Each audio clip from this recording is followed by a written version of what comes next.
Shalom Bapak Ibu Saudara yang diberkati Tuhan. Kebenaran kita hari ini 2 Juli 2024 berjudul Meremehkan Kakos. Banyak gereja yang tidak digerakkan oleh api Tuhan, tetapi digerakkan oleh api neraka yang memarkir manusia di dunia ini dalam orientasi berpikir pemenuhan kebutuhan jasmani.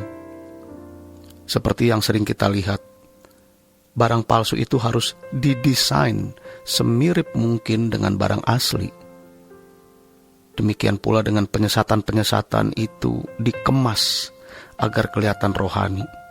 Tetapi sebenarnya bukan kebenaran Injil yang diajarkan Yesus, karena fokusnya tidak tertuju pada sakit yang sesungguhnya. Sehingga karakter dan cacat jiwanya tidak tertanggulangi dan pasti tidak tersembuhkan. Ada penyakit-penyakit fisik yang bisa disembuhkan dalam waktu singkat.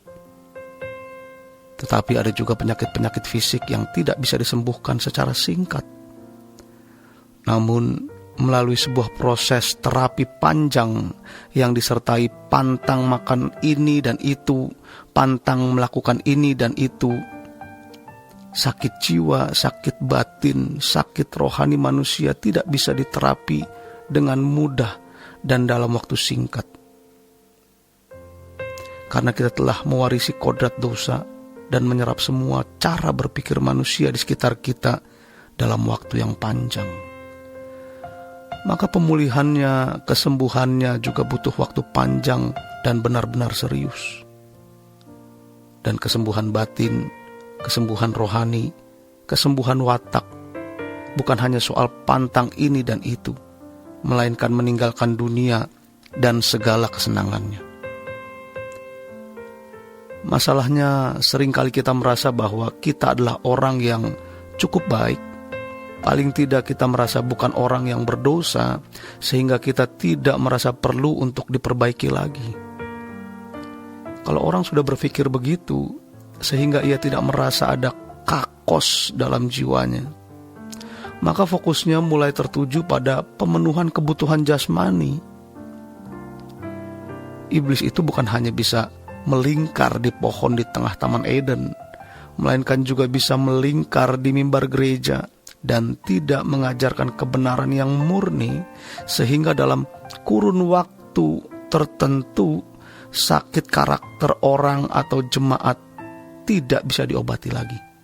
Sampai tua masih beralasan, masih materialistis, masih genit, terikat dengan tontonan-tontonan yang tidak perlu dan tidak boleh dilihat.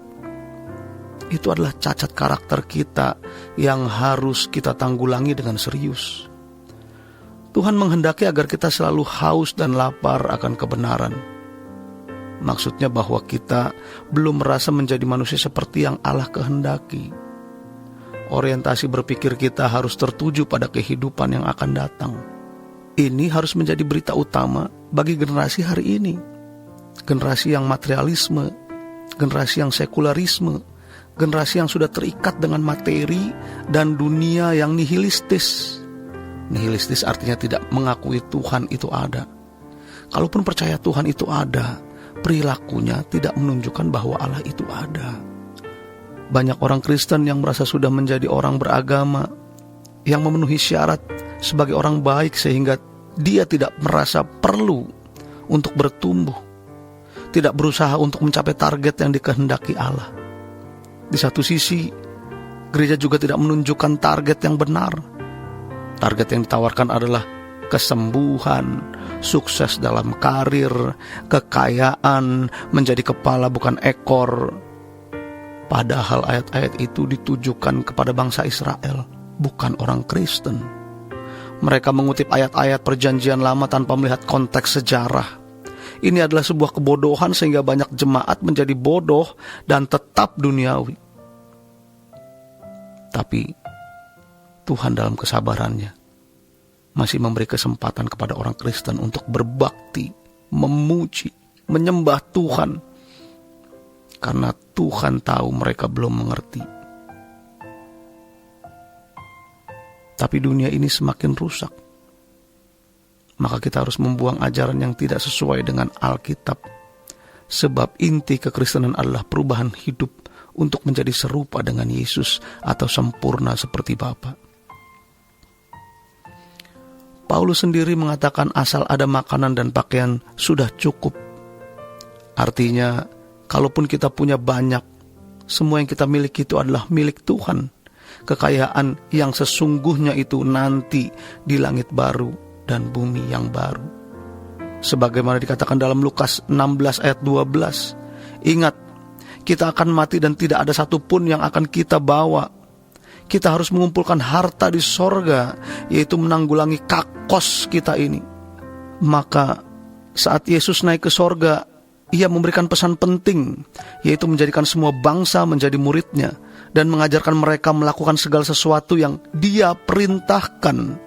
Artinya, segala sesuatu yang Dia kenakan dan yang harus semua orang Kristen mengenakannya. Dengan demikian, sejak seorang menjadi Kristen, maka tidak ada kepentingan apapun selain belajar dari Tuhan Yesus untuk menjadi seperti Dia. Kesalahan banyak orang Kristen pada umumnya adalah mereka menerima kekristenan sekedar agama, lalu terparkir dalam kebodohan dan hidup dalam kewajaran hidup. Padahal kewajaran hidup merupakan musuh terselubung, di mana membuat seseorang merasa sudah cukup menjadi orang Kristen, ke gereja, memuji Tuhan, menjalankan kegiatan rohani.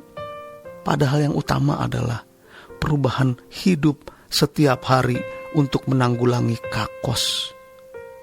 Orang yang meremehkan keadaan karakternya, meremehkan kakosnya, berarti tidak mengasihi Tuhan, karena Tuhan datang untuk menyelesaikan hal itu. Bukan soal sakit fisik, bukan masalah jasmani. Demikian kebenaran kita hari ini. Selamat berjuang memperbaiki karakter kita sebagai bukti kita mengasihi Tuhan. Tuhan Yesus memberkati. Sola Gracia.